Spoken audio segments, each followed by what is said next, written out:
Migration, nécessité du vivant, deux remarques préalables qui vont montrer la complexité du sujet et le fait que, dans le fond, toutes ces questions sont profondément politiques.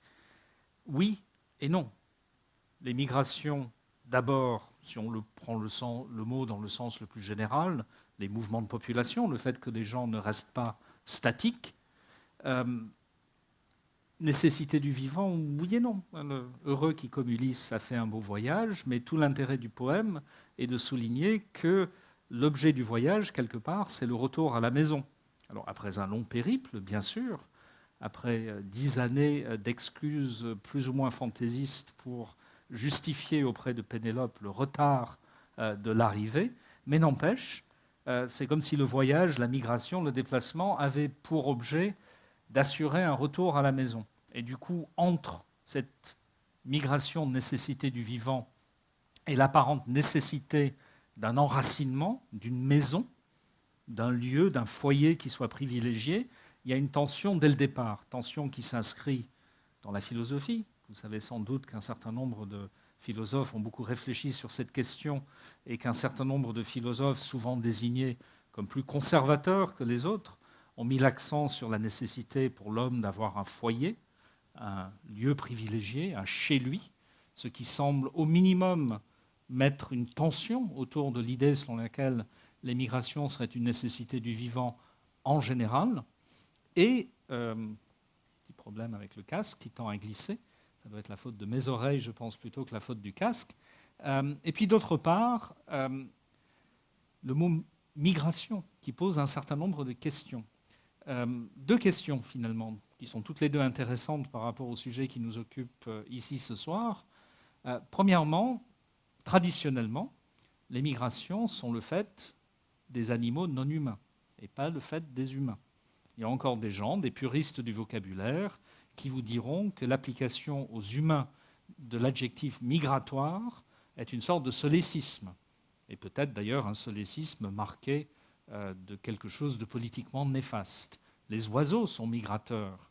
Les rennes des zones arctiques ont des migrations saisonnières, mais les humains, eux, ont autre chose que des migrations. Et puis ensuite, qu'est-ce qui fait qu'une migration est une migration ? Quand on va de Paris à Brest ou de Clermont-Ferrand à Aurillac, est-ce qu'on migre ? On pourrait le dire dans le langage courant. Mais en général, on réserve la notion de migration à une notion tout à fait différente, qui est celle de la frontière, du franchissement d'une frontière séparant des États, ou en tout cas des entités politiques. Du coup, ces migrations qui seraient une nécessité du vivant seraient en même temps un reflet de l'organisation de l'espace de la vie humaine en entités géopolitiques, des entités qui sont à la fois des espaces, des territoires et des populations rattachées à ces territoires.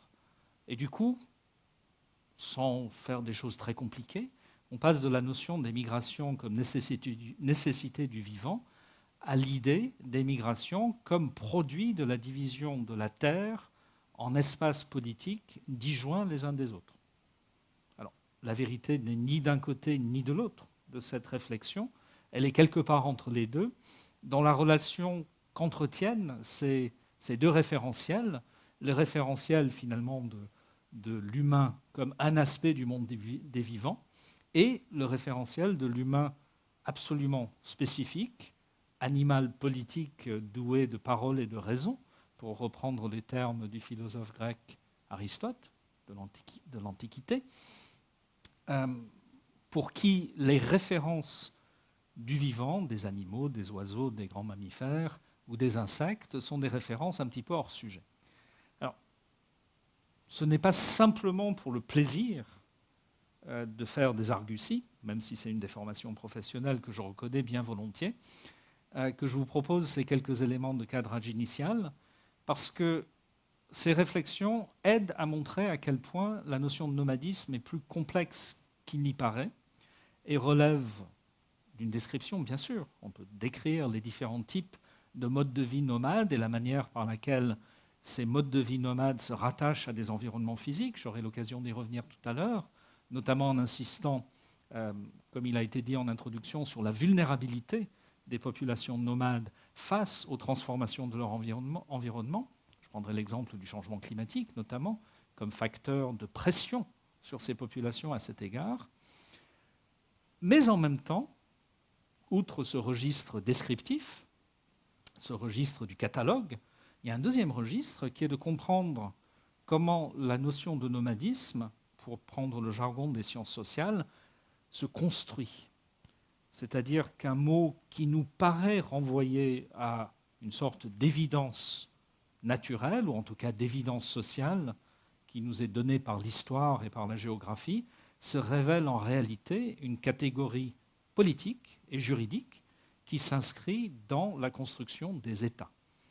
Et j'aurai l'occasion d'y revenir, ça donne là aussi un balancement intéressant entre un registre naturel du mouvement à travers l'espace et le temps et un registre politique et juridique de maîtrise des populations dans leur relation à un territoire. Et le nomadisme, c'est les deux. C'est l'interpénétration, l'imbrication de ces deux registres. Alors ici, sur l'écran, on voit une image tout à fait pertinente et parlante, et qui vous est familière, du nomadisme. Je pense que tout le monde se doute que cette image vient de Mongolie. Chinoise ou mongole, à la limite, peu importe, les modes de vie sont assez similaires. Et effectivement, les Mongols, pour certains d'entre eux, ont encore un mode de vie nomade, traditionnel, qui est saisonnier, et qui est inscrit dans les particularités climatiques de la Mongolie, avec des hivers extrêmement rudes qui rendent impossible le pâturage des bêtes dans la steppe, et des étés chauds et très favorables à l'élevage extensif, avec du coup un nomadisme saisonnier de balancement entre deux lieux de résidence, parfois permanents, parfois eux-mêmes mobiles, qui amènent chacun périodiquement à se déplacer avec ses animaux et son capital immobilier, la fameuse yourte, que les Mongols appellent ger. Yourte, c'est un mot russe que les Mongols n'aiment pas, justement parce que les Russes apparaissent dans cette partie du monde comme des colonisateurs qui, en principe, se démontent. Sauf qu'en réalité, si on avait des images des zones urbaines d'Oulan-Bator aujourd'hui, on verrait que très souvent, les guerres en question sont pérennes, destinées non pas à être démontées, mais à être des lieux d'habitation permanents qui font signe vers une tradition culturelle tout en la modifiant profondément. Et on peut très bien voir des guerres qui sont sur des socles en béton qui permettent d'y enraciner de manière permanente les poteaux qui n'ont plus du tout vocation à être déplacés. Du coup, on en conclut quoi? Que les Mongols seraient les nomades les plus typiques? Si on passe maintenant aux quelques images que j'ai retenues pour illustrer mon propos, ça, je ne peux pas le faire, je suis obligé de... Voilà. Est-ce que ce sont eux les vrais nomades? C'est intéressant. Alors, ça vient d'un catalogue touristique, vous vous en doutez, qui vise à vous donner envie d'aller en Mongolie, ce que je vous encourage vivement à faire à titre touristique.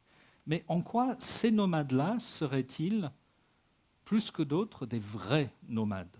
Et finalement, c'est ça la question qu'il nous faut décortiquer dans le cadre d'une discussion comme celle-ci. D'ailleurs, je vous invite un peu plus tard à ce que ça devienne une discussion, une fois que je me serai exprimé.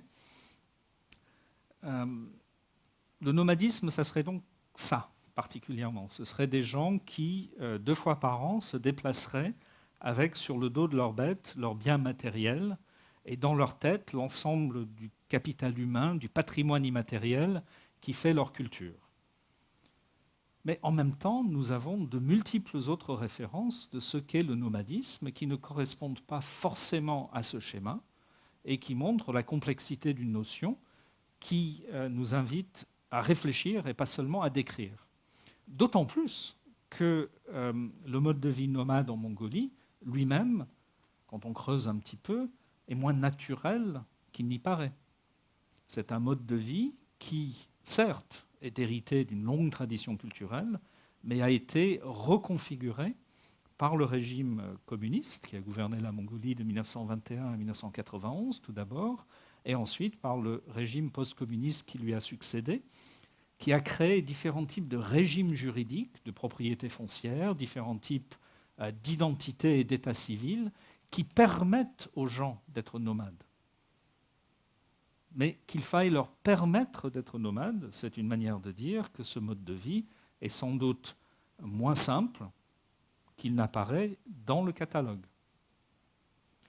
En plus de ce registre un peu analytique, il y a toute une dimension normative que vous connaissez, bien sûr, dimension normative qui nous amène à donner à ces nomades une sorte de privilège.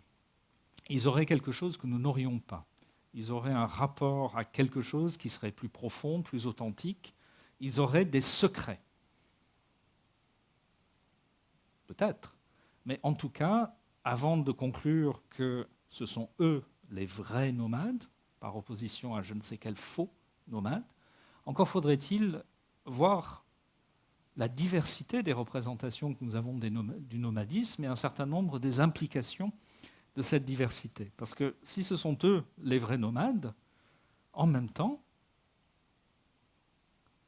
nous avons cette image-là, qui est assez différente. L'image des chasseurs-cueilleurs, antérieure à la révolution néolithique, qui, à travers la découverte de l'agriculture, a permis que se mette en place une société humaine profondément différente, fondée non pas sur la recherche au sein de la nature des éléments permettant la survie de l'homme, mais la fabrication d'une nature alternative dans laquelle la notion de survie de l'homme soit transformée. C'est ça l'agriculture. Ce n'est pas simplement prélever sur la nature des choses que la nature apporte, c'est construire une nature alternative qui nous apporte ce que nous sommes supposés requérir pour notre survie.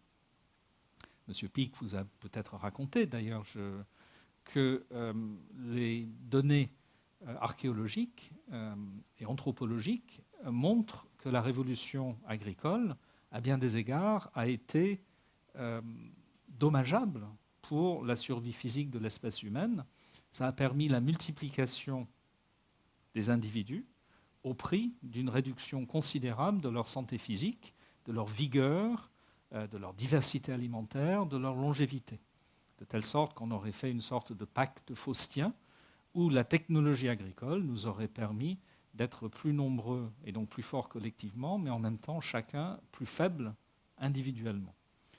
Cette image-ci correspond à quelque chose d'assez différent, tout de même, de l'image que l'on peut avoir du mode de vie des steppes mongoles. D'une part, parce que c'est supposé être un état édénique, antérieur à la technologie. D'autre part, parce que la notion d'organisation politique de l'espace n'y est pas présente. Et d'ailleurs, ce nomadisme-là ne peut pas être un nomadisme saisonnier stabilisé, du fait même que la stabilisation de la saisonnalité suppose une cartographie, au moins imaginaire, de l'espace, une certaine stabilité de son occupation, et en principe, et c'est ça qui a été mis en place en Mongolie, la garantie de retrouver son lieu d'habitation d'été, chaque été, quand on y revient. On imagine volontiers que les chasseurs-cueilleurs de cette époque, très vigoureux, vous l'avez vu, mais ça, l'archéologie valide un petit peu l'idée selon laquelle ils auraient été plus vigoureux que nous, n'avaient aucune garantie, en quittant un lieu, de le retrouver s'ils revenaient à la saison suivante. Mais ce ne sont que deux images possibles du nomadisme, il y en a encore d'autres. Et en utilisant ces images dans leur diversité, on va peut-être mieux comprendre comment se construit la notion de nomadisme à travers, encore une fois, la régulation politique et juridique des territoires et des populations, comment elle n'est pas une simple donnée pour l'analyse, mais quelque chose dont l'émergence même exige cette analyse. Parce que les nomades, c'est ça aussi, une forme de nomadisme, qui n'est en général pas saisonnier, parce que la saisonnalité des climats dans les terres d'habitation des Bédouins n'est pas du tout du même ordre que la saisonnalité climatique en Mongolie. c'est un nomadisme qui est fondé plus sur l'itinérance que sur l'alternance des lieux d'habitation, et qui en général n'est pas fondé sur la notion d'habitation pérenne, fût-elle le temps d'une saison, mais sur l'idée d'une habitation véritablement portable qui peut, en principe, être démontée tous les soirs. Autre forme de nomadisme, donc. Nomadisme, en outre, qui s'inscrit dans un espace politique qui a une histoire profondément différente, à cheval entre les différents États de la péninsule arabique et du Proche-Orient, qui, tout en s'appuyant pour certains d'entre eux très fortement sur un imaginaire d'ascendance bédouine pour légitimer des références culturelles actuelles, n'ont ni éliminé le mode de vie traditionnel, ni organisé ce mode de vie traditionnel pour en assurer la pérennité. Est-ce qu'ils sont plus ou moins des vrais nomades que les Mongols? La question n'a pas de sens. Le nomadisme, c'est précisément cette extrême diversité de situations et de contextes dont le seul point fixe est l'opposition à la sédentarité, c'est-à-dire au fait de se définir par un domicile fixe. Mais la notion de domicile, vous le notez, est une notion juridique. La fixité d'un domicile, ça n'est pas la même chose que le fait de ne pas bouger. Et d'ailleurs, les gens qui ont des domiciles tout à fait fixes peuvent, à leur manière, s'imaginer nomades. J'aurai l'occasion d'y revenir. Le nomadisme, ça peut être ça aussi. C'est encore une autre référence tout à fait différente.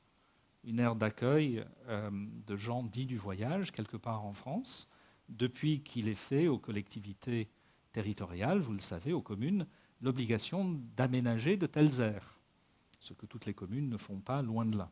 Vous connaissez les tensions autour de ces questions. Ça ne ressemble ni au campement du soir des populations bédouines, ni à l'installation en bord de rivière des chasseurs-cueilleurs du Paléolithique, ni à la transhumance saisonnière avec les meubles à dos de chameau des Mongols.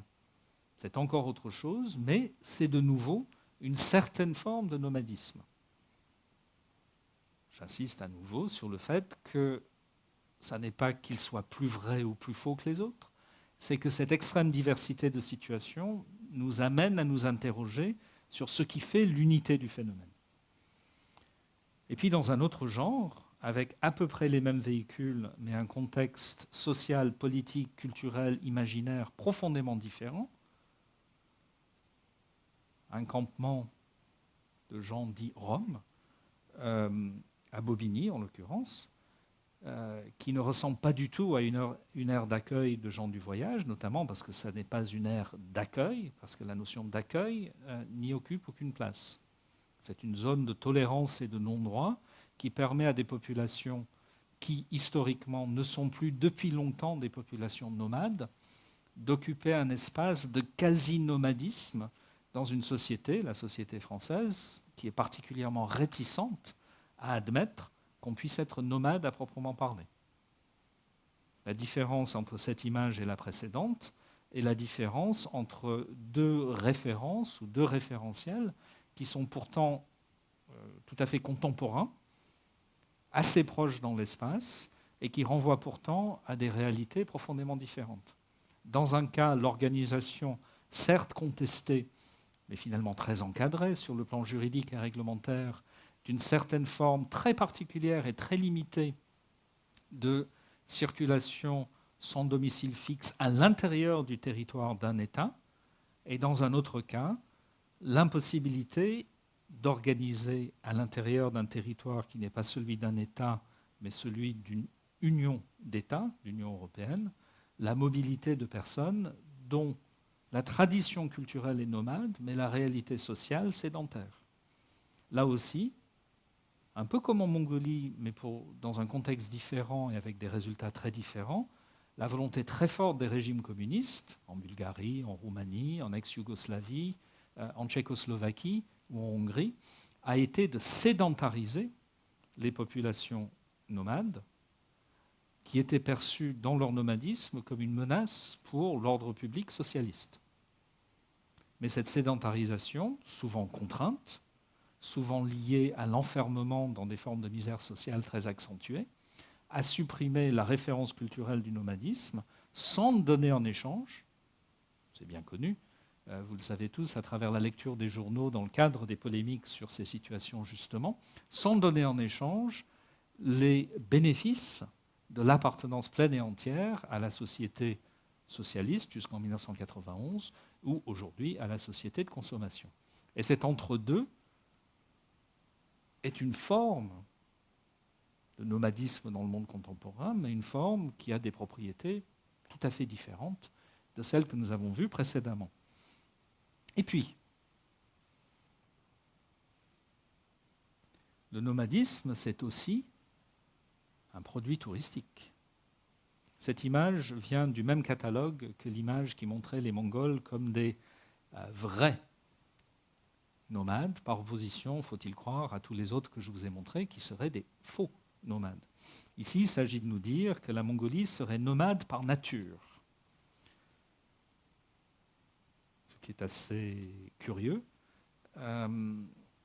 S'il est vrai que des références culturelles très puissantes dans la tradition mongole valorisent, organisent, désignent même comme normal le nomadisme tout à fait particulier, le nomadisme saisonnier d'éleveurs qui caractérise la culture mongole des steppes, il n'en reste pas moins que la Mongolie, comme les autres pays de la région, est de plus en plus urbanisée et qu'une capitale comme Oulan-Bator se place en contrepoint très strict de ces images-là, en accueillant tous ceux dont le mode de vie nomade n'est plus susceptible d'être pérenne, compte tenu de la pression sur la propriété des terres, compte tenu de la pression sur la fertilité agricole dans des écosystèmes fragiles, marginaux, et compte tenu aussi d'aspirations qui ne sont plus forcément les mêmes que celles qui prévalaient dans la tradition nomadique. Et c'est l'une des difficultés. Fait politique, fait juridique, le nomadisme est aussi bien sûr un fait culturel.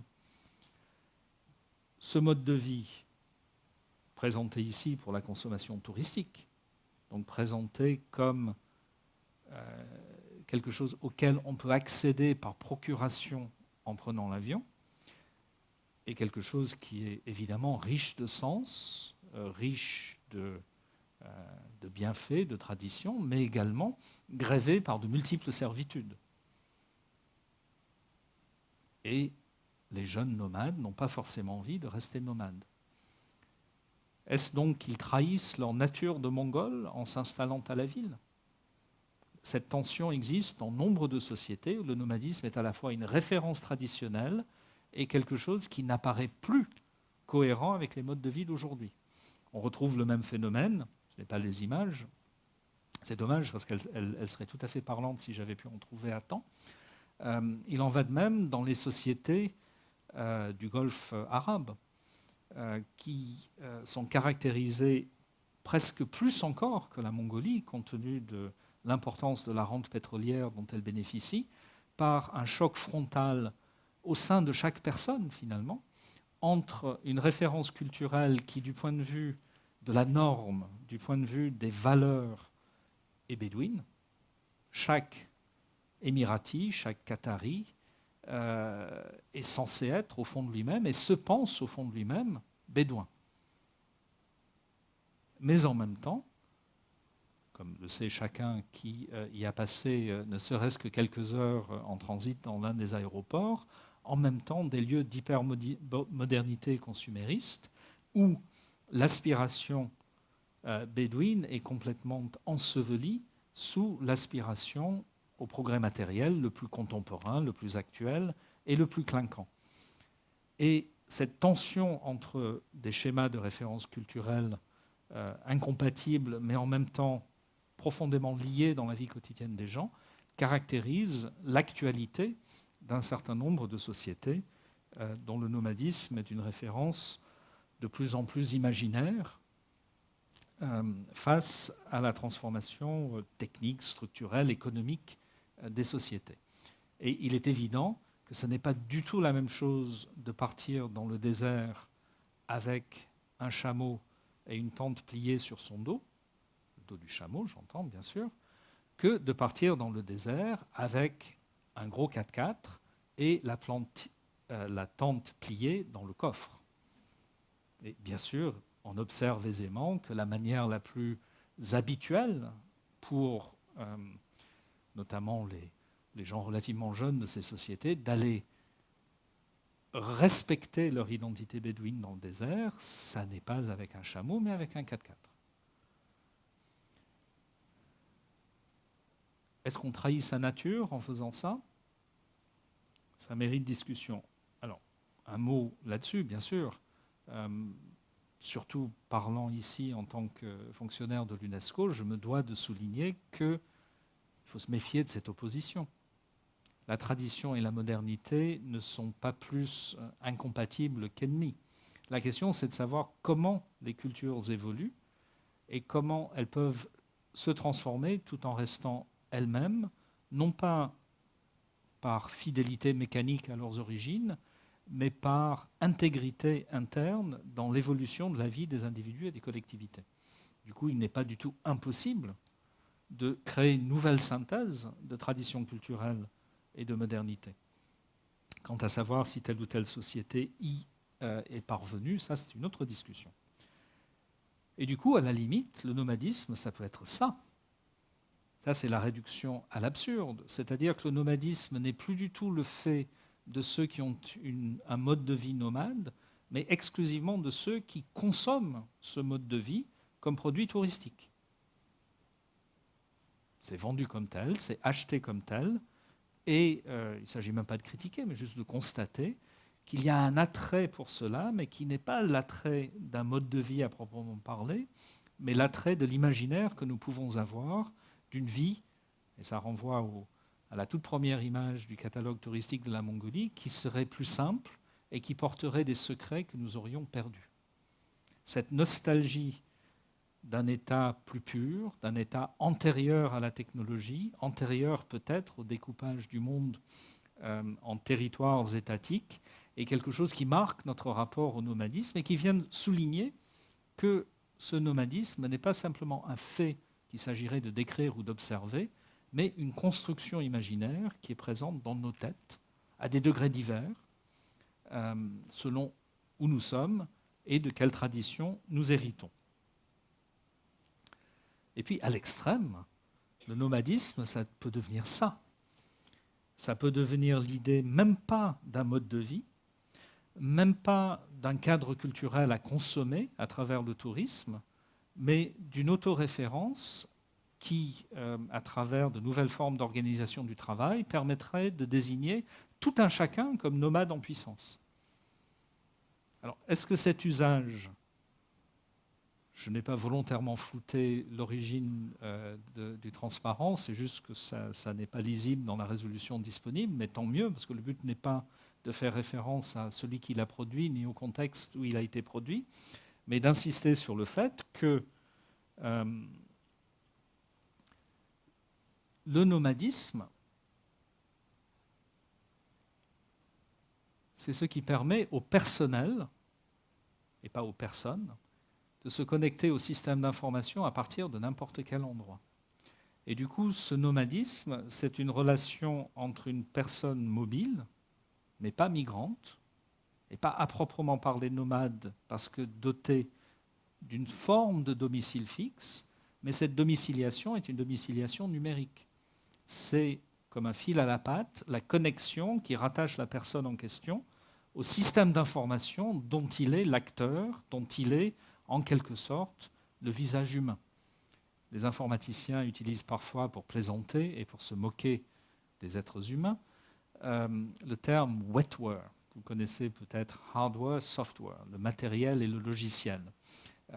Les informaticiens utilisent donc pour plaisanter la notion de wetware, intraduisible en français, qui est la chose qui vient s'ajouter au matériel et au logiciel, c'est-à-dire l'utilisateur.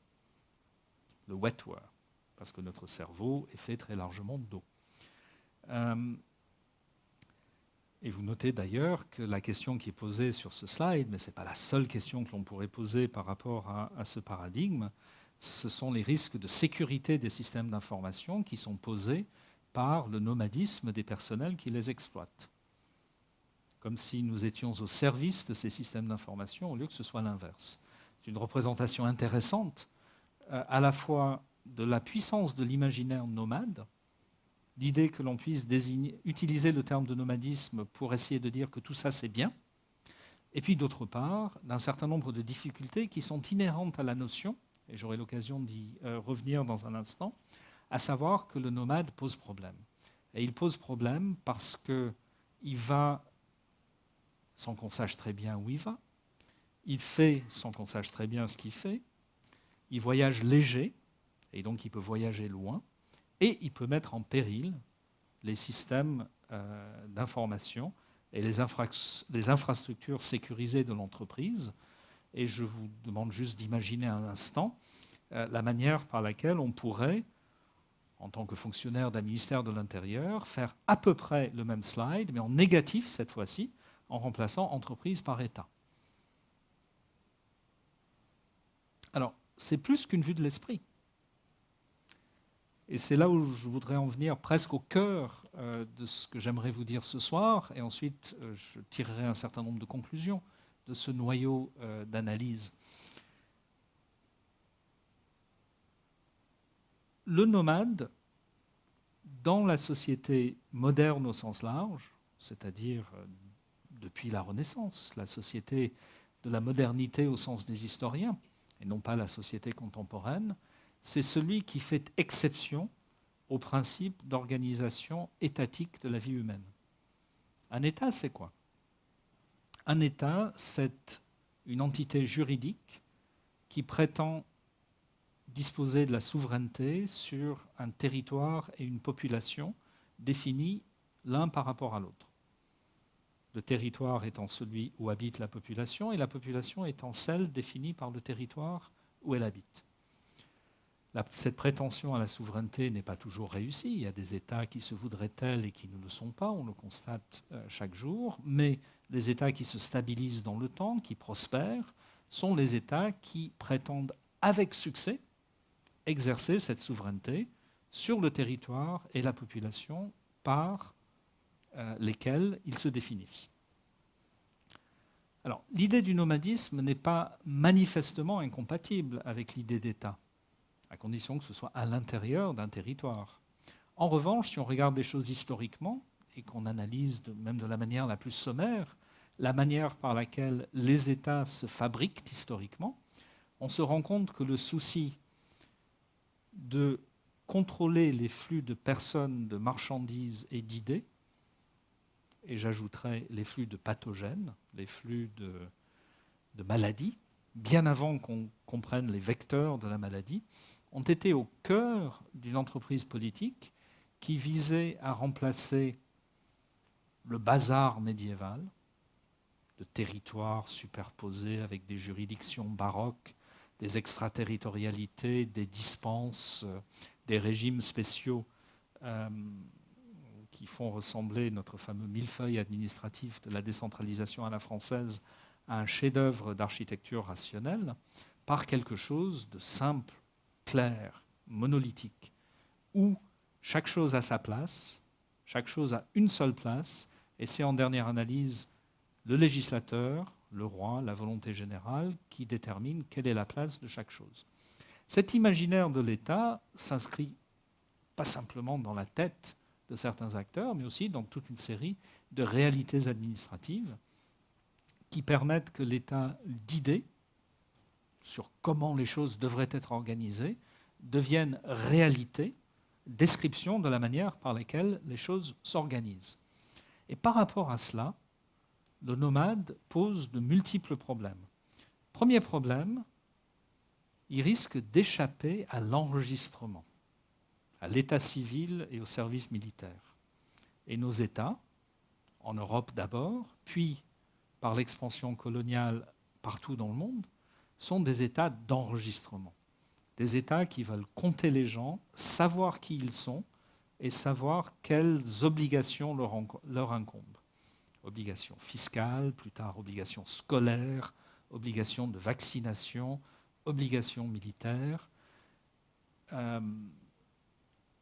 L'État n'est pas que cela, bien sûr, mais c'est notamment cela, et d'une certaine façon, historiquement, c'est d'abord cela. Le nomade, quand on fait un recensement, on n'est jamais sûr de le trouver. Comment on va faire? On ne saura pas ni combien il y a de gens sur le territoire, ni qui exactement est qui. Et avant même de s'interroger sur le nomade comme ferment de dissolution du lien social ou comme agent de l'étranger, il est d'abord, fondamentalement, celui qui échappe à un certain contrôle administratif.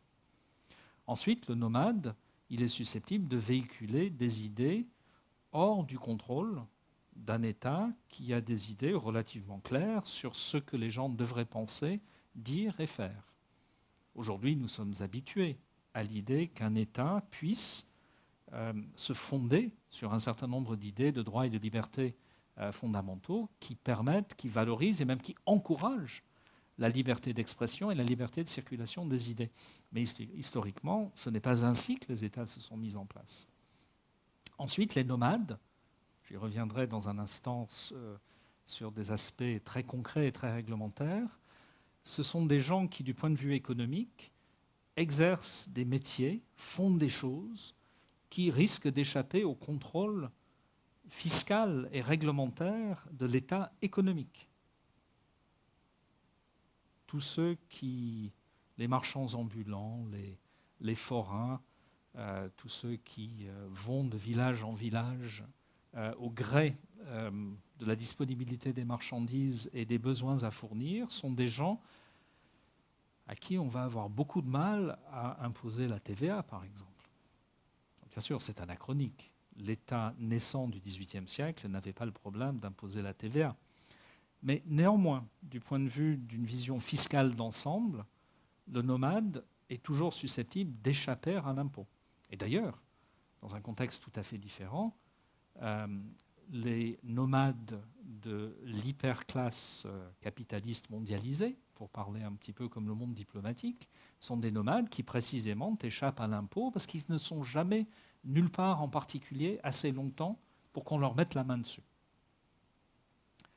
L'un des rêves les plus intéressants qui ait été produit par ce bouillon de culture des idées un peu folles qu'est la Californie, c'est le rêve engendré par un certain nombre de milliardaires issus de la mouvance que les Américains appellent libertaires, c'est-à-dire anarchistes mais politiquement de droite, c'est de fabriquer une île artificielle flottante ou un paquebot géant ou quelque chose qui serait un peu les deux à la fois, qui accueillerait des milliardaires souhaitant échapper non seulement à l'impôt mais à la juridiction de l'État dans tous les domaines et qui flotterait de manière perpétuelle dans les eaux internationales afin de ne jamais être sur le territoire d'aucun État.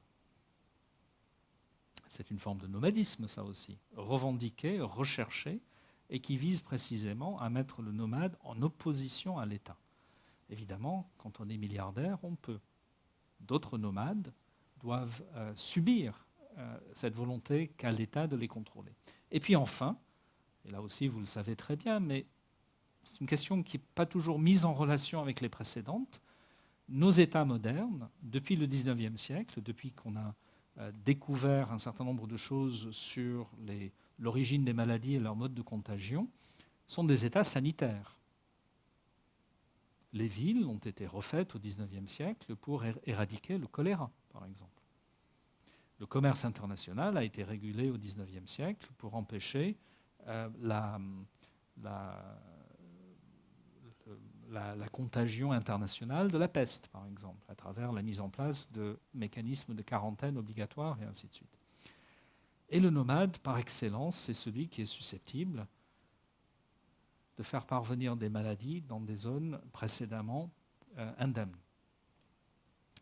L'imaginaire de la rage est intéressant à cet égard.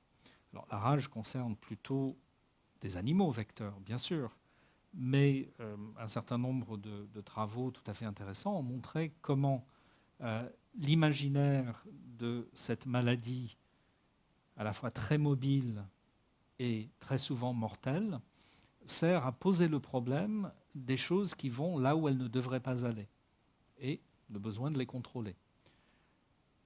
Au Royaume-Uni, pendant très longtemps, la crainte de la rage a servi d'argument pour refuser un certain nombre de formes d'intégration dans l'espace européen, par exemple, comme si la rage, au-delà d'un problème sanitaire particulier, devenait une sorte de métaphore ou de métonymie de la contagion en général. Le nomade, c'est donc celui qui fait circuler de l'argent, des idées, des maladies, sans qu'on puisse le contrôler. Et cette image conduit à des formes de réglementation du nomadisme qui sont tout à fait intéressants en ce qu'ils trahissent en creux l'ensemble des idées, des préventions, des suppositions qui portent sur ce nomadisme. Je ne sais pas si oui, c'est lisible. Donc vous voyez que, je crois que c'est très connu d'ailleurs, et ça n'a été démantelé sur le plan réglementaire qu'à la fin des années 60, à la veille de la Première Guerre mondiale, loi du 16 juillet 1912, le législateur français avait adopté un ensemble de dispositifs sur l'exercice des professions ambulantes et la circulation des nomades. L'association est intéressante. Que les professions ambulantes aient partie liée avec le nomadisme, ce n'est pas du tout évident. Mais historiquement, c'est une réalité profonde et importante, et qui fait peur, et qui exige d'être régulée, surtout dans un climat d'avant-guerre, où on aura besoin de mobiliser des hommes, donc on aura besoin de les compter, et où on se méfie de la possibilité que le parti de l'étranger soit installé sur notre territoire, et du coup on a besoin de contrôler ces gens-là. Et du coup, on leur impose le carnet anthropométrique d'identité, spécifique aux nomades, et régi précédemment par cette loi, ce décret et les différentes circulaires d'application qui ont été adoptées à son sujet. Anthropométrique, c'est-à-dire fondé sur la mesure des différentes propriétés du corps humain. Aujourd'hui, on a des méthodes plus sophistiquées, on a des passeports biométriques, mais le principe est le même. L'idée étant qu'on doit vraiment savoir qui est qui. Vous n'imaginez pas, ma brave dame, mon bon monsieur, que des gens circulent un peu partout sans qu'on sache qui ils sont, quand même. Et quand on est ministre de l'Intérieur, on trouve ça insupportable. Mais en même temps, on reconnaît qu'il y a un certain nombre de nécessités pratiques qui font qu'il y a des gens qui ont besoin de circuler sans avoir un domicile fixe. Et donc on va créer un régime dérogatoire qui leur permette de le faire, mais à condition qu'ils se tiennent à carreau dans le cadre d'un contrôle anthropométrique et dans le cadre d'un carnet de circulation, comme on l'appellera un petit peu plus tard, qui permettra à l'administration de contrôler constamment qui ils sont et où ils sont. Alors, ma manière de le dire peut donner l'impression d'être sarcastique, comme si tout ceci était absurde. Il s'agit plutôt de comprendre comment, au contraire, tout ceci est, du point de vue de l'État, profondément logique.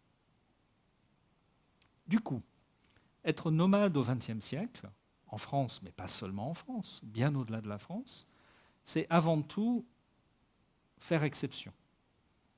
Dans une société régie principalement par un certain nombre d'idées de contrôle étatique qui reposent sur l'état civil, le recensement, l'assujettissement universel à l'impôt, la capacité de savoir qui est qui et qui fait quoi, le nomade pose problème et fait l'objet d'une réglementation, d'une régulation qui permet à ce problème d'être confiné. Et du coup, très logiquement, on souhaite qu'à terme, il disparaisse. On reconnaît que, pour des raisons traditionnelles et peut-être encore actuelles, certaines professions doivent être ambulantes. Certaines personnes sont héritières d'une tradition qui valorise un nomadisme dont on peut tolérer provisoirement qu'il existe. Mais à terme, quand même, il faudrait les sédentariser. Et l'histoire en Europe, en Amérique du Nord, aussi bien en Europe de l'Ouest qu'en Europe de l'Est, au XXe siècle, c'est l'histoire de la sédentarisation plus ou moins coercitive des populations nomades. Alors, vous connaissez ces histoires qui sont souvent aujourd'hui perçues comme proprement scandaleuses. L'exemple du Canada ou l'exemple de l'Australie sont emblématiques à cet égard.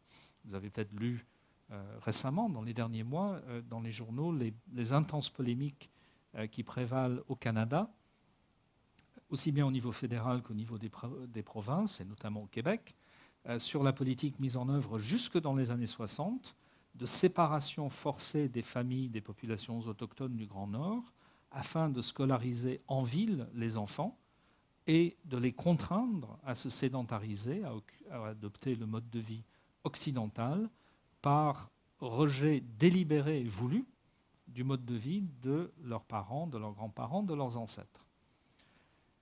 Ce qui est intéressant, me semble-t-il, c'est que cette politique a été mise en place en toute bonne foi et pour des raisons qui, à l'époque, se pensaient les meilleures du monde. C'est ça aussi, l'histoire du nomadisme au XXe siècle. L'histoire de cette volonté d'éradication. En Australie, de manière un peu similaire, même si les formes de nomadisme dans les populations autochtones étaient assez différentes, et même si évidemment le contexte environnemental, climatique, écologique est profondément différent dans les deux environnements, on a de même cette volonté de rompre la transmission culturelle et même, à la limite, de rompre la filiation en prenant les enfants aux familles pour les urbaniser de force. Et là aussi, le gouvernement australien a, il y a 3-4 ans, je crois, si je me souviens bien, exprimé sa repentance à cet égard, exprimé ses excuses solennelles et mis en place des programmes à la fois de réparation des préjudices et de rétablissement des relations culturelles au bénéfice des populations qui ont été lésées par ces politiques coercitives. Je parlais tout à l'heure des régimes communistes d'Europe orientale à l'égard des populations qu'on appelle aujourd'hui Roms, qu'on appelait historiquement Tziganes, qui ont été également sédentarisées de manière forcée, dans des conditions souvent socialement très négatives. La seule différence, bien sûr, par rapport à l'Australie et au Canada, c'est qu'il n'y a pas aujourd'hui de reconnaissance, pour des raisons faciles à comprendre, dans la transition post-communiste, de ce qu'ont pu subir ces populations, et donc une absence de volonté de réparer les torts qui ont pu leur être imposés.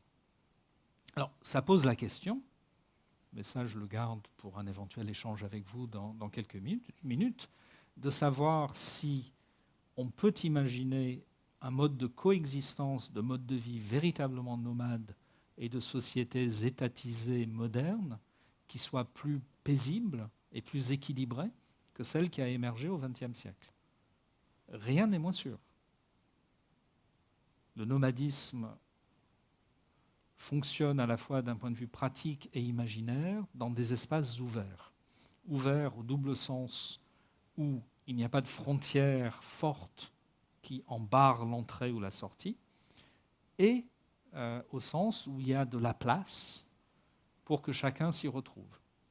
Ce sont des modes de vie adaptés à des densités démographiques faibles et à des espaces relativement peu colonisés par l'infrastructure, les villes, les routes et les autres apparats de la modernité.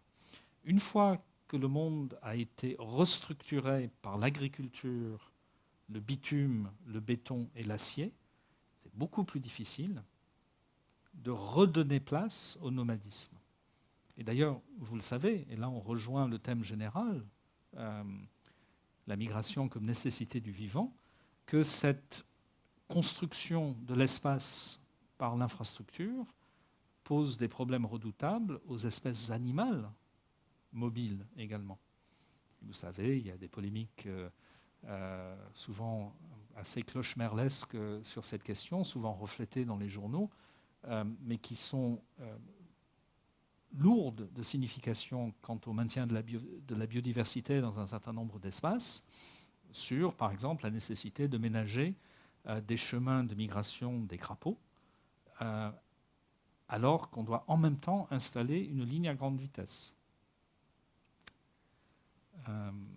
En Alaska, quand du pétrole a été découvert sur la côte nord de l'Alaska dans les années 70, et qu'il était nécessaire de construire un immense oléoduc long de 2000 km pour amener ce pétrole de la côte nord de l'Alaska jusqu'au port de la côte sud, l'un des grands problèmes qui se posait, c'est un problème qui n'a rien de théorique, c'était l'effet de l'oléoduc sur les chemins migratoires des caribous.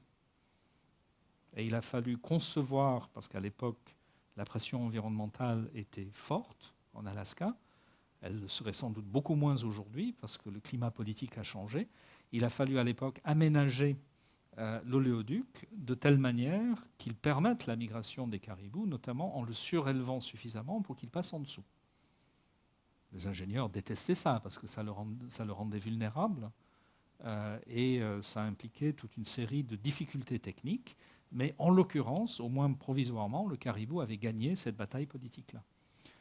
Du coup, sans forcer le trait à l'excès, force est de constater que les infrastructures lourdes par lesquelles nous occupons les espaces mettent en péril cette possibilité de la migration comme nécessité du vivant.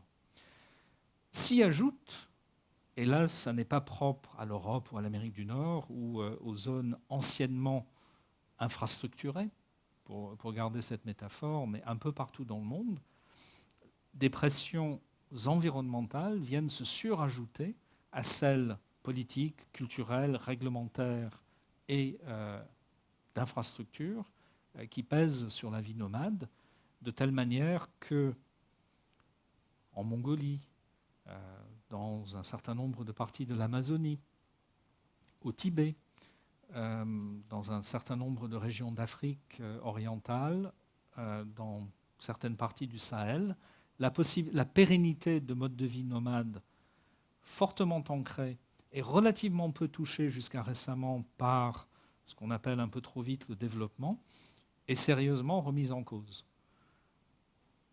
Le paradoxe étant que le nomadisme, dans l'histoire longue de l'humanité, est entre autres choses une réponse possible à l'incertitude environnementale.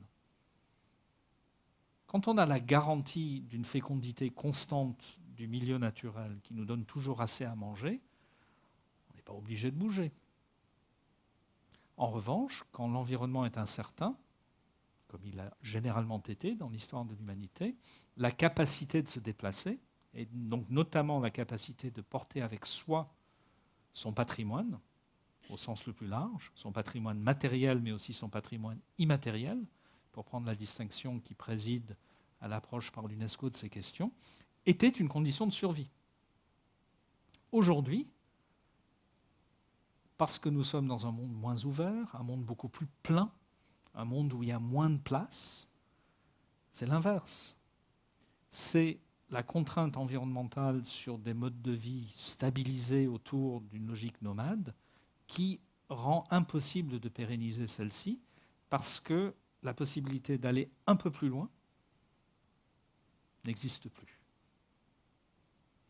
Et cette possibilité d'aller un peu plus loin, c'est la logique même du peuplement humain. Les traces archéologiques le montrent bien en Europe, à la fin de la glaciation, quand les glaciers reculent progressivement en allant vers le nord, on voit bien par la datation de ce qui a été trouvé par les archéologues comment les humains finalement ont suivi les glaciers. Parce qu'il y avait toujours quelque part où aller. Et ce toujours quelque part où aller, c'est l'une des choses qu'aujourd'hui nous avons perdues. Et du coup, pour penser cette question du nomadisme, au-delà des clichés touristiques, au-delà de notre imaginaire un peu facile du bon sauvage, au-delà aussi de notre imaginaire négatif de ceux qui sont relégués dans des campements parce que les pauvres, ils n'ont pas de véritable domicile, il faut penser le nomadisme comme un produit complexe, comme une construction complexe qui reflète à la fois l'histoire politique et juridique de nos États, l'histoire culturelle de nos représentations, dans notre rapport à l'espace, au temps, à l'enracinement et au déplacement, et aussi l'histoire de nos écosystèmes en relation avec l'ensemble des espèces non humaines qui les habitent, qui créent des possibilités de survie, des difficultés de survie, des lignes de fuite et des pentes qui amènent de manière préférentielle à des comportements susceptibles d'être adaptatifs.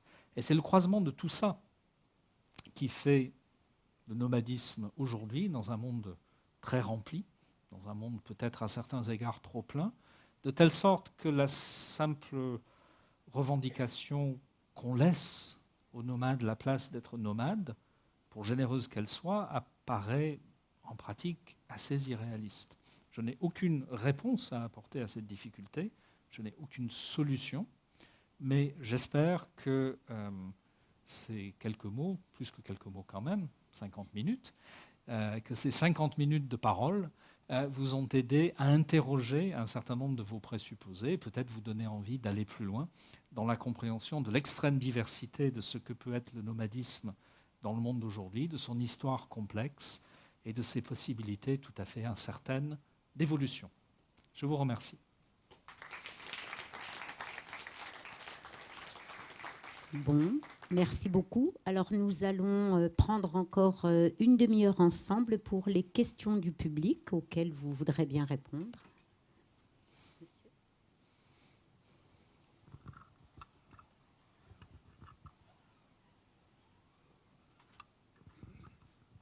Faute de questions, ça peut être des objections, des contestations. Hein. Le sujet que vous avez développé ici paraît vraiment, vous le dites vous-même, sans réponse. Hein. Une solution, on ne la voit pas. Mais il me semble de toute manière que cette question de nomadisme ne peut se concevoir que dans des étendues où il n'y a pas de propriété privée. Parce qu'évidemment, personne ne voudrait des nomades qui s'installent dans leur jardin. Bon. Et alors, ce nomadisme, à mon avis, ne peut être considéré que dans ces endroits où il y a de grandes étendues qui appartiennent à un État. Ce qui fait qu'ils seront quand même poursuivis certainement par les lois de cet État et ils devront s'y conformer. Voilà. Alors que dans le temps, à l'époque des chasseurs-cueilleurs, évidemment que personne ne leur demandait rien, mais qu'ils se cassent une jambe ou quoi que ce soit, il n'y avait pas d'ambulance pour venir les secourir non plus. Hein. Si pour des raisons climatiques ou autres, les fameux chasseurs ne trouvaient rien à chasser, ils mouraient de faim, tant pis pour eux. Alors qu'aujourd'hui, on vit dans des sociétés tout de même plus évoluées que ça. Si vous tombez là, comme ça, il y aura des gens qui vont venir et vous soigner. C'est déjà pas si mal, etc., etc. Et c'est pour ça que je pense que ce mode de vie peut être probablement toléré, mais il est anti... il n'est, comment dit-on zut, je ne trouve plus mon mot, mais enfin, il n'est pas compatible. De l'histoire. Il n'est pas compatible avec nos sociétés, disons, plus avancées. Quoique dans nos sociétés plus avancées, on a aussi la bombe atomique. Partout, il y a les bons et les mauvais côtés. Mais ça, c'est d'une époque où on ne peut pas retourner à les chasseurs-cueilleurs, enfin, à mon avis. Voilà. Soyons clairs, je suis tout à fait d'accord avec vous. Et si j'avais à exprimer un avis un peu plus personnel, un jugement sur cette situation, ce serait évidemment que la question que nous devons nous poser n'est pas de pérenniser des modes de vie traditionnels, mais plutôt de permettre que dans notre monde tel qu'il est, des espaces existent où des modes de vie diversifiés puissent être possibles. Du coup, inscrire le nomadisme non pas en opposition avec cette modernité-là, mais comme un de ses aspects possibles. Mais ça pose de redoutables problèmes, notamment ceux que vous avez indiqués. Et il est tout à fait exact que si notre État est notamment un État social, un État sanitaire, un État d'éducation obligatoire et de solidarité, on peut difficilement admettre que tout un chacun s'en affranchisse juste parce que ça lui chante. Et puis, vous l'avez bien dit, on voit bien comment ça peut fonctionner en théorie dans les limites d'un État. Par exemple, d'un État comme la Mongolie, où la plus grande partie de la terre est toujours propriété de l'État, et où les nomades ont un usufruit, mais non pas la pleine propriété de leur terre, on voit beaucoup moins bien comment ça pourrait fonctionner en Suisse, au Danemark ou en Italie, pour faire exprès de ne pas parler de la France. Je suis d'accord avec vous, donc. Mais j'attire l'attention sur une autre chose, qui est que, en même temps, nous avons rarement aussi peu valorisé, y compris à travers la production publicitaire de la société de consommation, notre version contemporaine du nomadisme, qui est celle des moyens de paiement, qui est celle de ceux qui ont suffisamment les moyens pour pouvoir être chez eux partout. Ils ont peut-être un domicile fixe au sens strictement juridique du terme, mais en réalité, ils sont citoyens du monde, n'est-ce pas? Et nous valorisons fortement cette idée d'un nomadisme dont on peut discuter pour savoir si c'est un vrai nomadisme ou une sorte de caricature monstrueuse, mais qui en tout cas se présente, comme on l'a vu tout à l'heure, comme tel. Et donc l'une des questions, ça serait celle, pourquoi pas, si on en fait un slogan, du droit au nomadisme pour tous, et pas seulement pour ceux qui ont des cartes de crédit Platinum. Une autre question?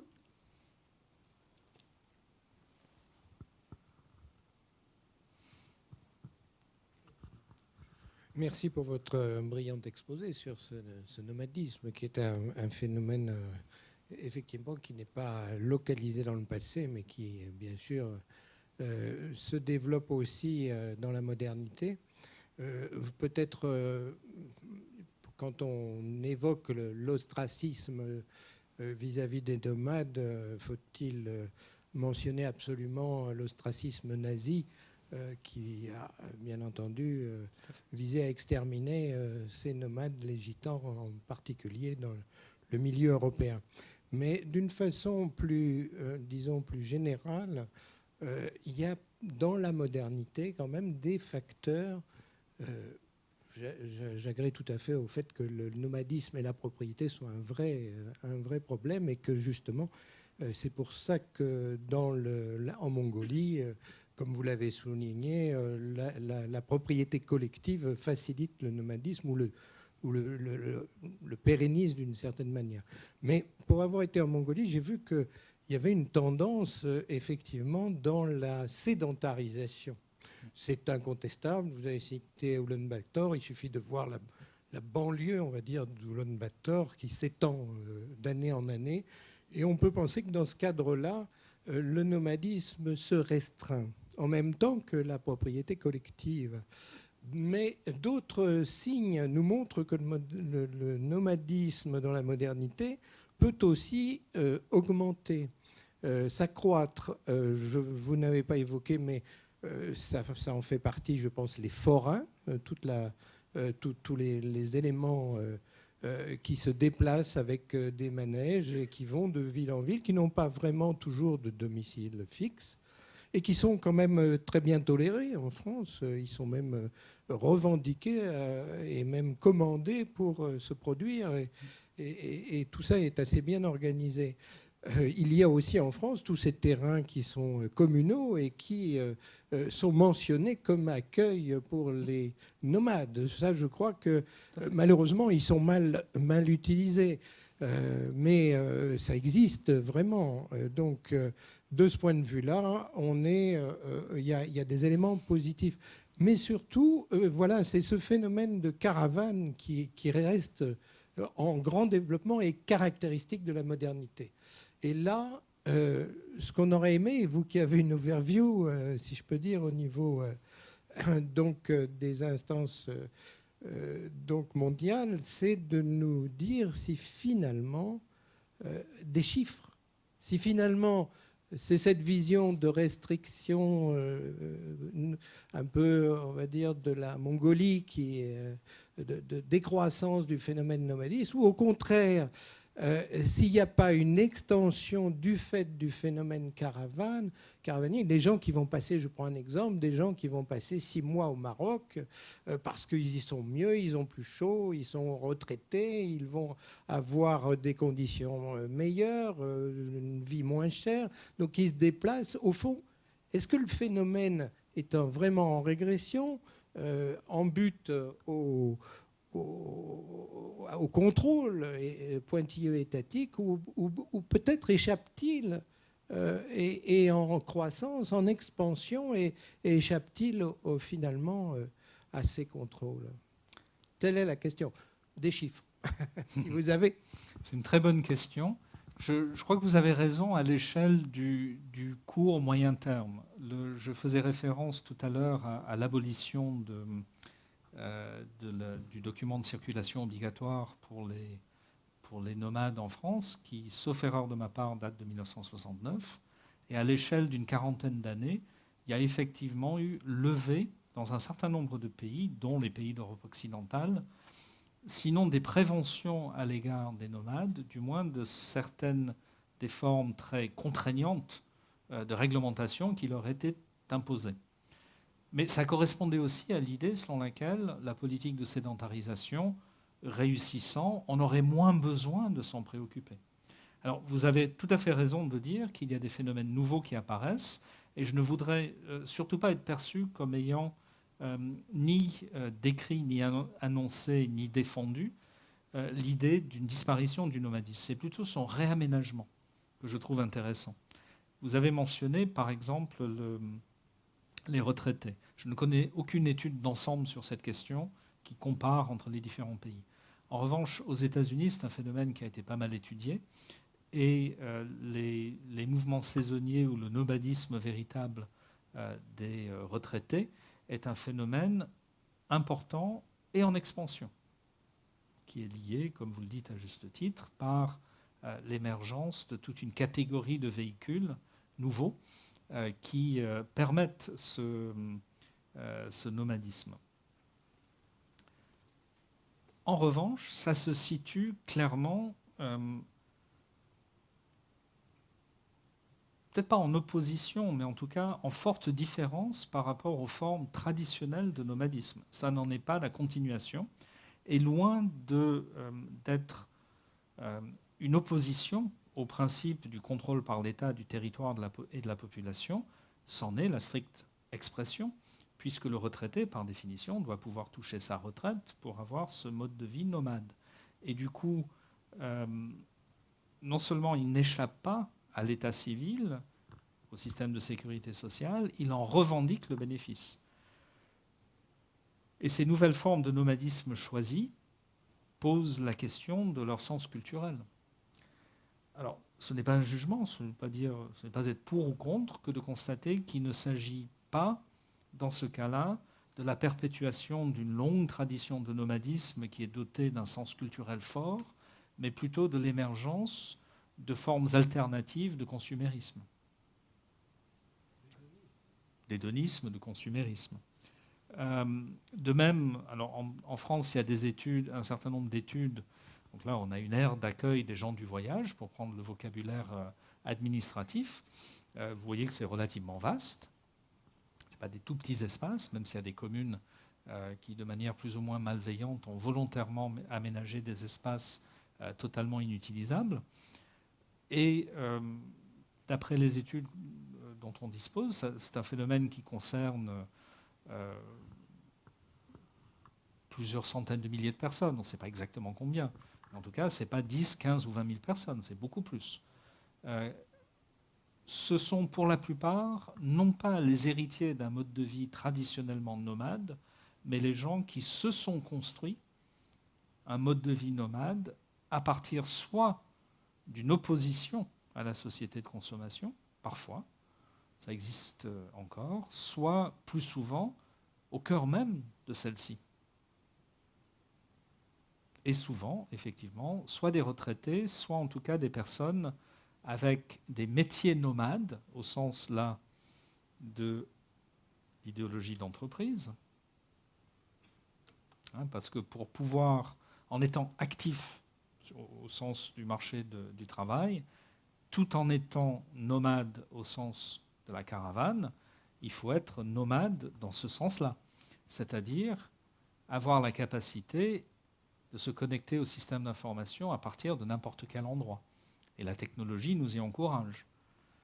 Mais ça aussi, c'est une forme de nomadisme qui, loin de correspondre à la perpétuation d'une tradition culturelle, correspond plutôt à un aspect du fonctionnement de nos sociétés telles qu'elles sont. Et du coup, par rapport à la question de monsieur, non pas une continuité, mais au contraire une rupture dans les modes de nomadisme.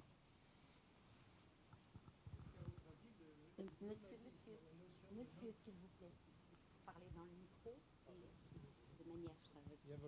ne soyez pas long. Merci pour ces réponses.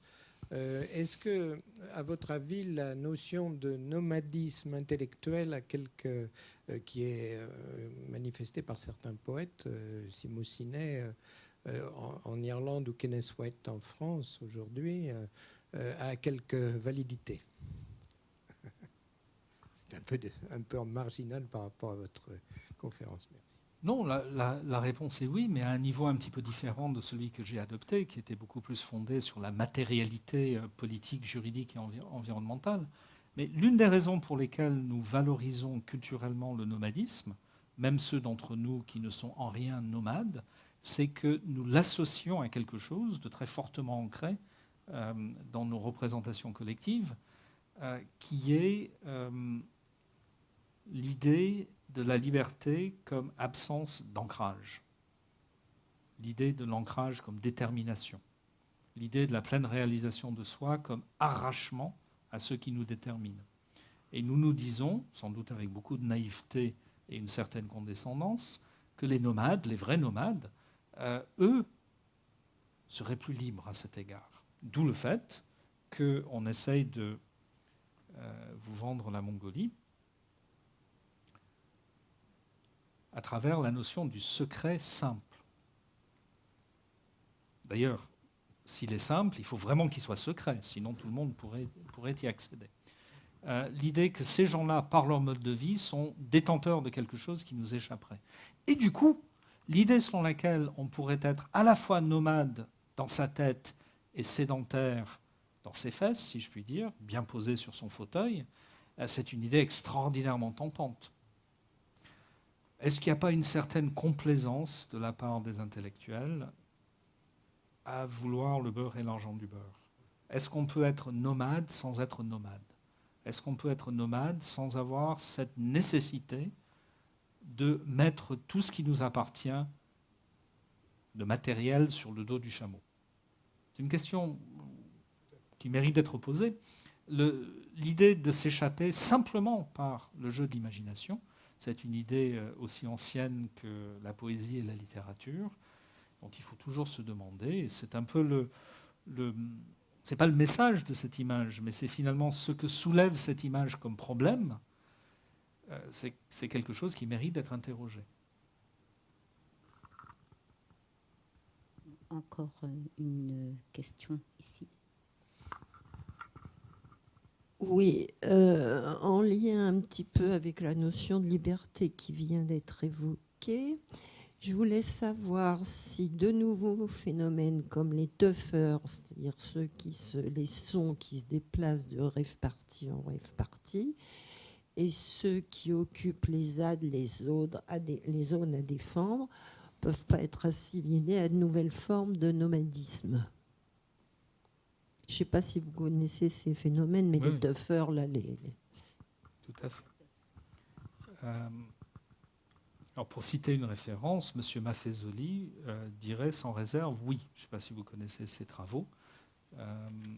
Pour le sociologue Michel Maffezoli, qui fait parfois polémique dans le débat public, précisément ces nouvelles modalités de pratique culturelle s'organisent autour du nomadisme comme l'un des principes fondamentaux de fonctionnement de notre société, où le nomadisme se définit non pas par opposition à la sédentarité, mais précisément par opposition à l'ancrage et à la détermination. Du coup, tout ce qui flotte librement est nomade. Et au premier chef, ces formes de pratiques culturelles. Il y a plusieurs questions qu'on peut se poser. La première question est de savoir s'il est vraiment utile pour les besoins de l'analyse d'étendre par métaphore une notion qui a un sens relativement précis, même si c'est très complexe, comme j'ai essayé de le montrer, à des phénomènes qui n'ont rien à voir avec le noyau dur de la notion de nomadisme, qui est la conjonction du déplacement du lieu de vie, et donc de la portabilité du foyer, avec l'ensemble des réglementations qui rendent suspecte cette portabilité du foyer. La notion de foyer est forte ici, parce que la notion de foyer, dans la langue ordinaire, désigne un certain nombre de références qui viennent s'agréger. Le foyer, c'est à la fois le lieu d'habitation, donc ce par quoi se définit l'implantation physique de la famille, et c'est aussi, par la cuisson des aliments, ce qui permet la survie matérielle du groupe. Et donc la portabilité du foyer, donc la portabilité à la fois symbolique et matérielle des conditions d'existence du groupe, c'est quelque chose qui va tout de même très au-delà de la simple idée selon laquelle on pourrait faire la fête dans l'Oise le vendredi et dans la Seine-et-Marne le samedi. Surtout si les personnes en question, le lundi, rentrent chez leurs parents à faire laver leur linge. Alors évidemment, j'exagère.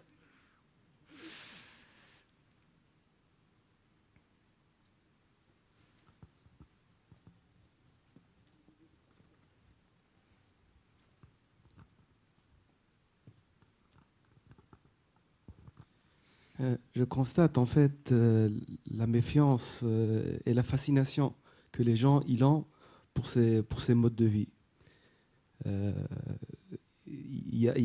Donc les gens qui sont bien ancrés dans le tissu économique, qui même s'ils partent à l'aventure, ils ont leur compte en banque qui est bien fourni et ne risquent pas grand-chose. Donc, ils ont une certaine fascination vis-à-vis de ce mode de vie. Ils essaient de le vivre par procuration ou de le réaliser, mais tout compte fait, en même temps, il y a ce rapport ambivalent de désir et de fascination, et en même temps de méfiance, parce que ces gens-là, les nomades, en fait, ils n'ont pas tout à fait le choix. Ils sont retrouvés dans des réseaux d'économie et de survie. Généralement, il est hérité et il s'adapte selon les ressources, selon les saisons. Donc, c'est pas le trappeur qui part de la ville et qui va chasser et ramener les pots. C'est une société, c'est une culture, c'est des gens. Je suis absolument d'accord. C'est ce que j'essayais de dire d'une certaine façon. Notre rapport au nomadisme, notre rapport imaginaire, qui est en partie le résultat de ce rapport historique, politique, juridique, etc., est complexe. Nous valorisons très fortement certains aspects de ce que nous imaginons être la vérité nomade, et en même temps, on ne nous y prendrait pas, sauf peut-être 3 semaines par an. Et encore, avec le 4x4 hors cadre qui porte les bagages. Je vous rappelle, c'est une brochure touristique. Ça ne veut pas dire que l'image soit fausse, mais comme toujours, l'image n'est pas vraie non plus. L'image est une construction, un cadrage qui raconte une certaine histoire et à laquelle on peut très facilement, sans tricher, faire raconter une histoire tout à fait différente. Je crois, et là la référence qui a été faite au génocide nazi invite d'ailleurs à élargir un petit peu le champ de l'analyse historique et culturelle. Dans la peur que suscite le nomade, qui est une peur et en même temps une envie, un désir d'être comme lui et la hantise de se retrouver comme lui, se situe également un ensemble de choses plus larges, mais que j'ai essayé de désigner en faisant référence à la triple problématique de circulation des idées, de l'argent et des maladies. Et par exemple, l'imaginaire antisémite du juif errant ressemble beaucoup, par les types de peurs qu'il mobilise, à l'imaginaire qui a pu porter sur les gitans ou les tziganes, comme on disait à l'époque. Et ça n'est pas du tout une coïncidence qu'un régime ait été génocidaire à l'égard des deux populations à la fois. En effet, cette idée d'errance, cette idée de manquer d'ancrage, cette idée d'être partout et nulle part, c'est l'idée d'être vecteur de choses qui se déplacent au-delà de la place qui leur est assignée. c'est l'argent qui circule un peu partout, c'est la maladie qui circule sans qu'on sache par quel canot elle circule, et ce sont les idées qui nous échappent. Et la notion de contagion est finalement au cœur de cette méfiance à l'égard de la mobilité, qui est une notion beaucoup plus générale que le nomadisme, bien sûr. Mais comme vous le savez, les États modernes du XVIIIe siècle, quand ils essayent de se stabiliser et de se structurer, ont une méfiance très grande à l'égard de la mobilité en général, et pas simplement du nomadisme. Tout ce qui bouge est susceptible d'être porteur de quelque chose de dangereux. En même temps, le développement de la richesse économique suppose que les choses bougent. Et dans cette tension entre faire bouger, mais sans que ça bouge trop et sans que ça nous échappe, on trouve beaucoup des aspects de la construction juridique, politique et économique de la modernité. À mon tour, je prends la parole. Pouvez-vous nous rassurer quant au nomadisme qui est un mode de vie? Les nomades ne sont ni des errants ni des vagabonds.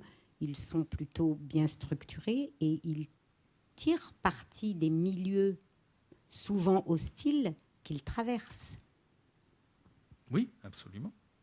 Absolument.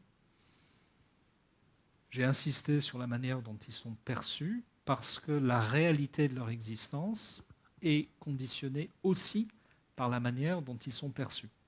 C'est l'aspect sur lequel je voulais mettre l'accent.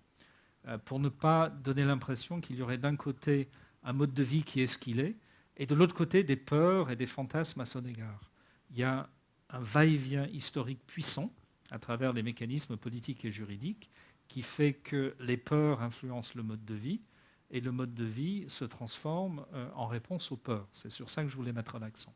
En revanche, les modes de vie nomades des peuples de l'Arctique, des peuples de Sibérie, des peuples du Sahel, pour ne prendre que ces quelques exemples, sont évidemment des réponses collectives rationnelles, même si ça a émergé d'un ensemble de choix que personne en particulier n'a fait, à des conditions environnementales qui ne permettrait pas, en tout état de cause, un mode de vie sédentaire.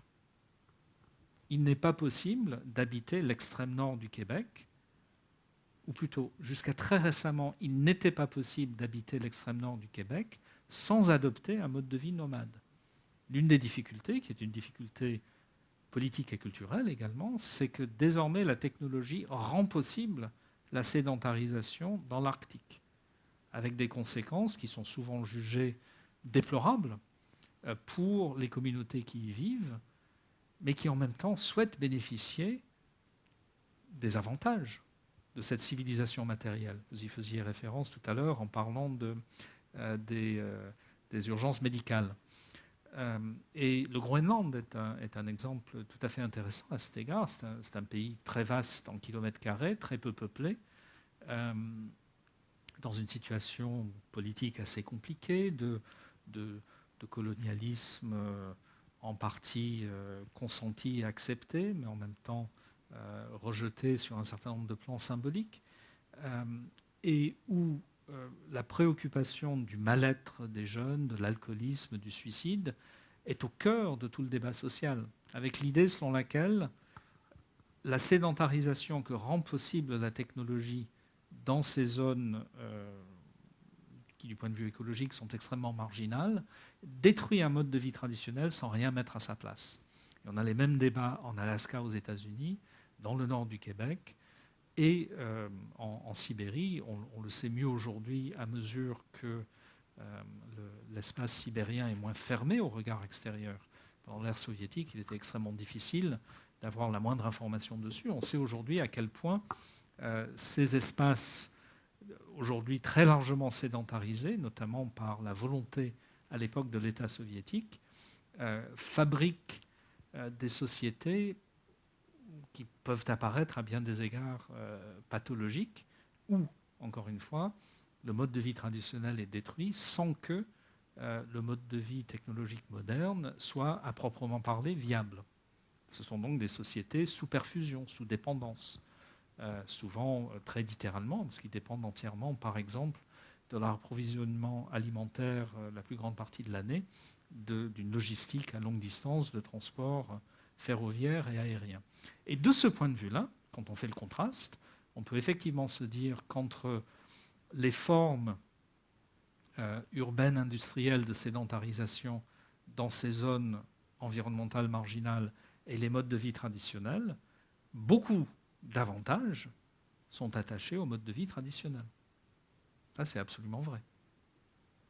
En revanche, la question de savoir si on peut faire marche arrière par rapport à la modernisation, au développement, pour prendre des termes terriblement ambigus de ces régions, ça, c'est une question terriblement difficile. Il y a encore une question de ce côté-ci. Est-ce qu'il y en a d'autres pour que je mesure? Donc, je vais passer la parole à monsieur qui est par ici. Donc, avant-dernière question. Oui, moi, il me semble qu'il y a un paradoxe sur le nomadisme. Alors, je me pose la question, les nomades sont des gens qui ne voyagent pas, je dirais. Sont des gens, alors, sont-ils dans le déplacement? Sont-ils dans l'immobilisme? Je ne sais pas trop. Enfin, c'est à force, il me semble, c'est à force de vouloir rester je dirais, sur leur terre, en quelque sorte, qu'ils se nomadisent. Donc, dans un certain sens, rien n'est plus immobile qu'un nomade, n'est-ce pas? Rien ne voyage moins qu'un nomade. C'est parce que, justement, ils veulent pas partir qu'ils se nomadisent, qu'ils sont nomades. Donc il y a bon, sont-ils dans le déplacement, sont-ils dans l'immobilisme? Question. Voilà.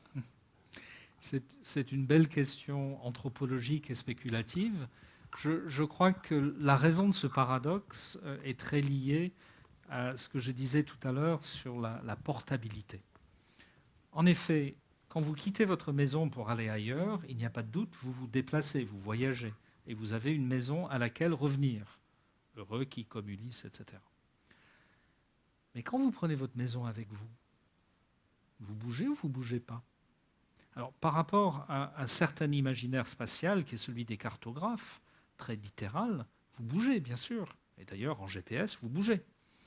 Mais d'un point de vue imaginaire, social et culturel, dès lors que vous emportez avec vous, toujours à côté de vous, votre foyer, d'une certaine manière, par rapport à votre foyer, vous ne bougez pas.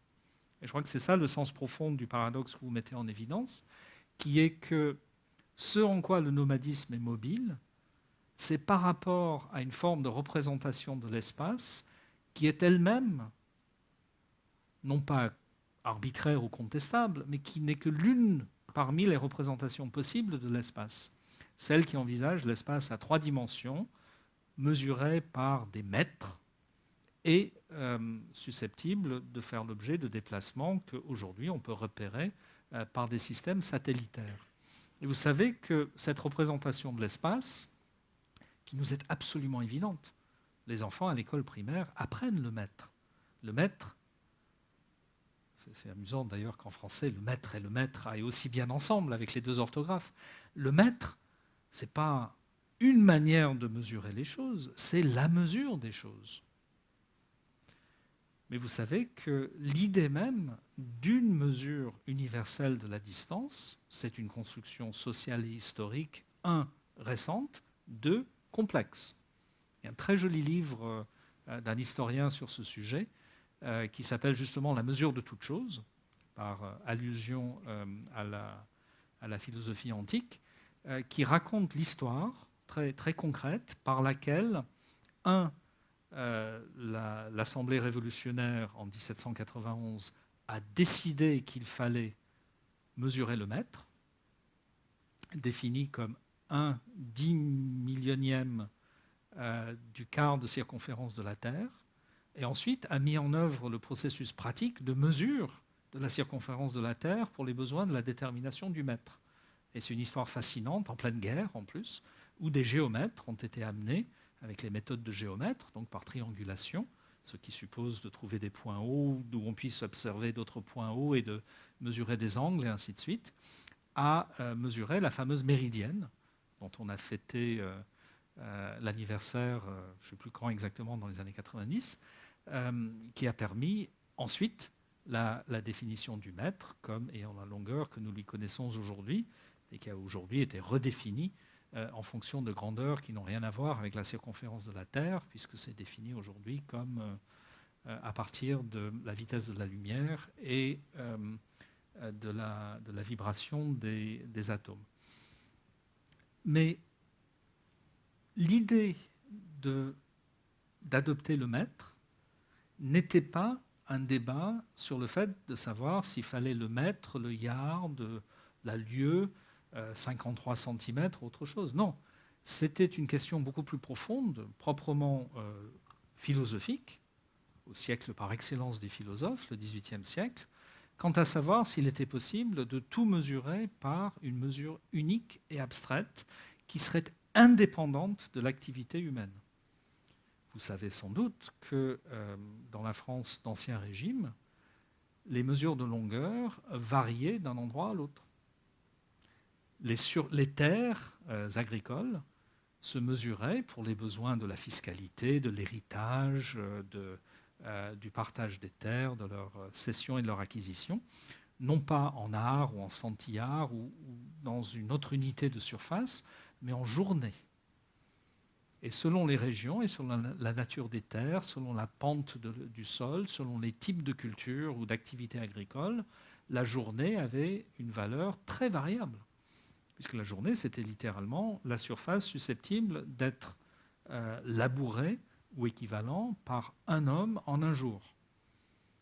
Et donc, du coup, il n'y avait pas de base de comparaison claire entre les terres du Limousin, de la Provence et de la Picardie.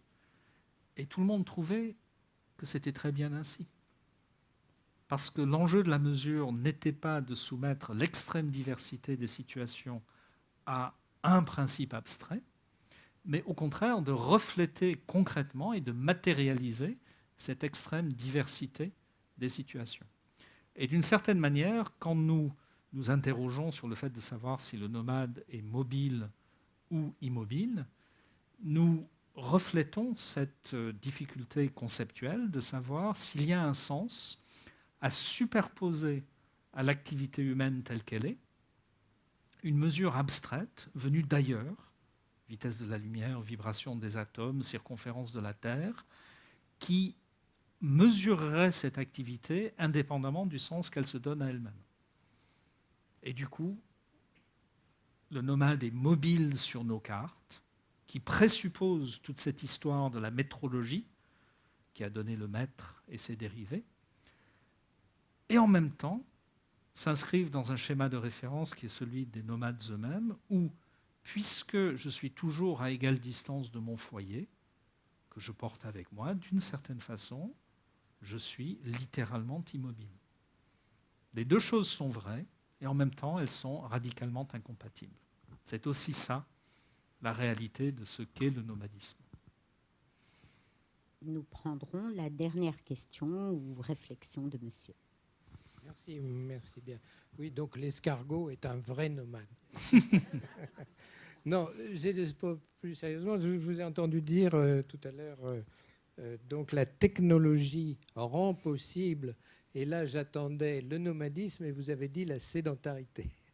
Alors c'était pour suggérer de rebondir sur un peu cette assertion en disant est-ce qu'elle ne rend pas aussi possible le nomadisme, et je pense par exemple au smartphone, à la télévision, je pense à vos caravanes qui doivent être toutes équipées d'une antenne de télévision, probablement, voilà, c'est clair. Donc on a aujourd'hui, technologiquement parlant, la possibilité d'être informé, même de s'éduquer dans un mode de vie nomade. Et là, je pense que quand on pourra généraliser les batteries solaires, l'autonomie de l'énergie, d'apport d'énergie, je pense que le nomadisme a encore de beaux jours devant lui. Alors effectivement, la personne qui a fait ce transparent est entièrement d'accord, et c'est même une vision presque doctrinale qui est présentée ici sur le transparent, mais bien sûr en soulignant à la fois les avantages, y compris les avantages en termes, vous me permettrez d'être marxiste à l'ancienne, d'extorcation, d'extraction de plus-value par rapport à des personnels surexploités, mais aussi les dangers qui sont que toujours, notez le transporter entre guillemets, toujours le nomade, le problème c'est qu'il transporte avec lui des choses. Et comment contrôler ce qu'il transporte avec lui? C'est-à-dire qu'à l'intérieur de ce nomadisme technologique s'inscrit aussi la même configuration de peur à l'égard du nomadisme que celle qui a prévalu dans la phase d'émergence de l'État moderne à l'égard du nomadisme dans sa forme traditionnelle. Parmi les questions qu'on peut se poser, donc moi je faisais référence à l'Arctique en parlant de la technologie qui permet une sédentarisation qui jusqu'à très récemment aurait été impossible. Il est clair que la technologie permet d'autres formes de nomadisme à condition, si on est sérieux dans l'emploi du terme, de considérer que ce qu'on porte avec soi, donc la possibilité de se connecter au système d'information, c'est le foyer. Donc, pour que ceci soit un nomadisme à proprement parler, il faut que nous réimaginions notre foyer, et pas simplement notre activité professionnelle, comme lui-même numérique. Et ça, je crois qu'on en est quand même relativement loin. Et j'ai l'impression qu'à tout prendre, ceci est plus une vague métaphore qu'un réel prolongement ou un réel aménagement. Rappelons-nous les vrais nomades, et d'ailleurs, pour ne pas toujours rester en Mongolie, et en oubliant la phrase de la brochure touristique sur les vrais nomades, le propre du nomade, dans cette forme-là, c'est la portabilité. Le travailleur nomade connecté, il porte un certain nombre de choses avec lui, mais pas tout, loin de là. Et la condition de son nomadisme, entre guillemets, c'est également l'existence d'un ancrage. Alors peut-être qu'on est à un tournant, peut-être qu'on verra émerger, et d'ailleurs quand je cherchais des images intéressantes pour cette présentation, j'en ai trouvé beaucoup sur le télétravail. Finalement, j'en ai pas retenu parce que aucune, du point de vue visuel, n'était vraiment super. En revanche, le message de toutes ces images relatives au télétravail, pour le célébrer ou pour le condamner, c'était de dessiner un horizon où nous deviendrions réellement nomades par la technologie qui nous permet de porter partout tout ce que nous sommes.